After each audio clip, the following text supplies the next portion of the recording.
Today we're going to talk about the 5 most common mistakes everyone makes with a new product. Mistake number 1, give yourself a realistic deadline. If you've never made a product before and you think you're going to get it knocked out in a couple of hours or a couple of days, I'll tell you right now it's not going to happen. Making a product takes time, takes effort, it takes people. Everything from recording the audio, recording the video, setting up your website, setting up your autoresponders, your sales letters, your TV, your radio ads, all that stuff takes lots and lots of time. Editing audio, editing video, again, quite time consuming.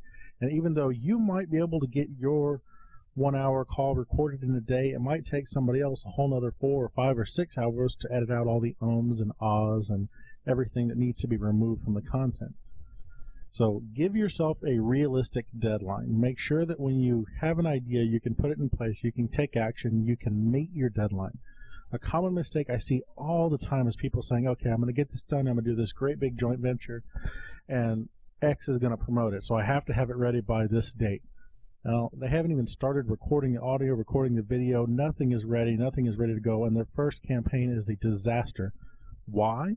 Because they sold some, and the customers want it, and you've got nothing to give them. So make sure you have a realistic deadline, make sure your product is ready to go before selling it, and you'll have a much better experience, A, with your joint venture partners, B, with your customers, and C, yourself, because you'll have a positive customer database that you can then submit future offers to. So, mistake number 1, realistic deadline. Always, always, always give yourself enough time to make sure that the product is good. Most common mistake number 2, deliver what you say you're going to give to the customer. I see it time and time again where somebody will write up this nice long sales letter, and they go through and they mention all the fabulous things that you're going to be getting. And then when the customer gets it, it's a CD, and they go, hey, but I didn't get this, and I didn't get this, and I didn't get this, and where is that part of it, and how come I didn't get this audiobook, and so forth and so on. If you're going to make a product and you're going to keep your customers happy, they need to get exactly what you're selling them. So go through the sales letter, go through each and every item, and make sure that everything on there is actually delivered in the final product, whether it be an ebook, whether it be an online course, whether it be a membership, doesn't matter. Make sure they get everything that you're telling them, and then often you want to give them extra things that they don't even know they're going to get. You get the unadvertised free bonus, something that'll help keep the sale and keep the customer for life. Most common mistake number 3, artwork and content. I see it time and time again. People will take a product that is old or unused, outdated. They'll throw a new cover on it and they'll think it's just as good as it ever was and it should be able to sell. Well, it's just not going to happen. If you've got a crappy product, putting new shiny artwork on it isn't going to make it any better. Yes, you might sell some. You might sell a bunch. But if the content isn't good, the customers won't like it and you'll lose customers for life. I'm all about giving the customers what they want, keeping them happy so that they'll buy again. The most common customers that people are looking for are the ones that have already bought from them. Why? Because they're the most likely to buy again. So if you get somebody in your line, you get them to go through, you get them to buy, keep them.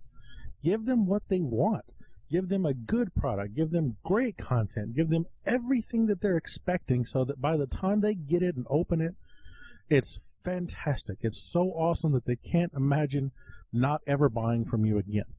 Artwork and content, very, very important. Make sure you spend time giving them exactly what they want. Don't take an old product, repackage it, and think it's going to do great. It might if the content is ageless, like some marketing tips, stuff like that. But if you've got a book that's about Google AdWords, if you've got a book that's about some topic that's constantly changing, you need to deliver great material. And the only way to do that is keep the content new, keep the content fresh, do updates. You know, that's very easy to add into the product. And then change the artwork. You know, keep it clean, keep it professional, but give them exactly what they're buying. Mistake number 4, and this one I see a lot in marketers who actually know how to market: quality. Yes, you heard it, quality. If you've got a product that's got killer information, but you can't see the video, or you can't hear the speaker, or you can't read the slideshows, the product is no good. Even though you might have been so excited to be part of it, you might have been so excited to offer it to your customers, but you never actually looked at it, the quality is hands down one of the most important parts of the product. Your customers have to get it, It has to be what they expect. It has to be good, clear, clean, crisp, easy to see, easy to understand, and it needs to be preferably presented in several methods. One of the common things a lot of marketers do is they'll take an audio CD and then have it transcribed and offer it to the customer in both the audio format and print format, so that they can follow along in the manual or circle the things that interest them the most. Quality is an absolute must. You really need to go through your product, make sure it's tip-top, make sure that everything in there is easy to see, easy to read, easy to reference. Make sure that all of your links work. If you've got a product that's got like a data CD and you've got links to web pages, make sure that all of your programs open if you're a software writer. Make sure that if it doesn't open, tell them, hey, this product will not work in a Macintosh. It's only designed to work in Windows 95 to XP or 95 to Vista or whatever it is. Let them know right then up front that this is designed to work with these things. Great information can be passed around, and lose quality, particularly audio recordings and video recordings. For example, we've got a lot of people that had old products on VHS tapes. They tried converting them to get them on DVD, thinking, okay, we've got the same killer content, this is going to be awesome, but on DVD they just do not look the same. They just look bad. So you might need to re-record some of your stuff, you might need to get in front of a camera, do it right, but the quality needs to be there so that the customers get exactly what they're paying for. Which leads us to number 5. The price has to be right. I see a lot of people who say, you know what, my product is worth thousands and thousands of dollars because the information I'm giving them is priceless, and so forth and so on. Well, if the price isn't right, A, they won't buy it, or B, they will immediately return it. So the price isn't necessarily something you should put a value on. One of the most common things I do is test. I will test a wide range of prices to see, A, which ones stick, which ones get the highest returns, which ones have the best response, which ones keep the best customers. That is a testing campaign that I've just recently done, and it's weird. Certain prices keep customers longer, and you'll wind up making more money over the life of the customer just doing testing and finding out which ones work. So you have to keep the price in line. Also, you have to keep the price high enough so that the value is there. For example, anybody can go out and have a CD or DVD made and put it in the mail and, you know, charge a customer $10 or $20 and say, you know what, this is it. Everything you always wanted to know was on this disc, like this disc. But the perceived value of a disc is relatively low. So if you're charging $1,000 and the people are just getting an audio CD, you need to give them more. You have to price it for the product. So keep in mind that price is an absolutely critical part, and there's no reason you shouldn't test a bunch of prices. Test half of what you're thinking, test double what you're thinking.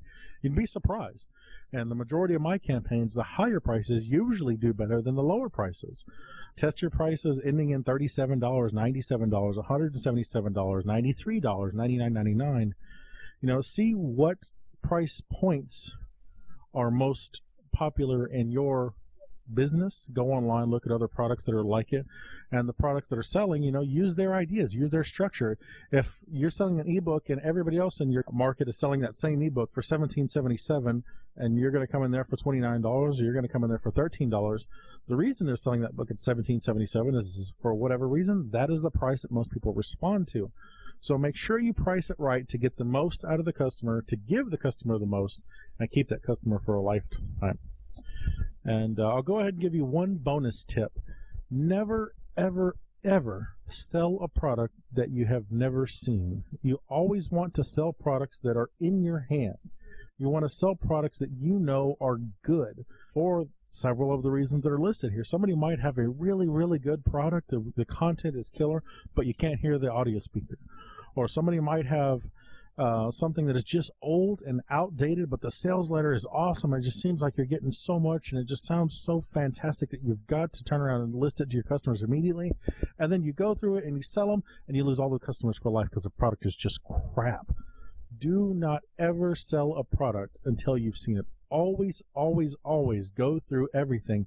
Now, I'm not saying you've got to watch all 28 hours of the video, you've got to listen to all 25 audio CDs or read all 500 pages of the manual, but at least get it, look at it, thumb through it, look at the headlines, look at the titles, make sure that the quality is decent, and more importantly, make sure that it's exactly like you expected it. Because if you get it and you're disappointed, your customers are going to get it and they're disappointed. So by all means, always get a product, look at it, test it, review it prior to making any decision on whether or not you're going to sell it. Well, that's it for today. Thank you very much. You've been listening to Daniel Sells for Marketing Members, and as usual, there will be a new recording soon. Thank you very much. Bye-bye.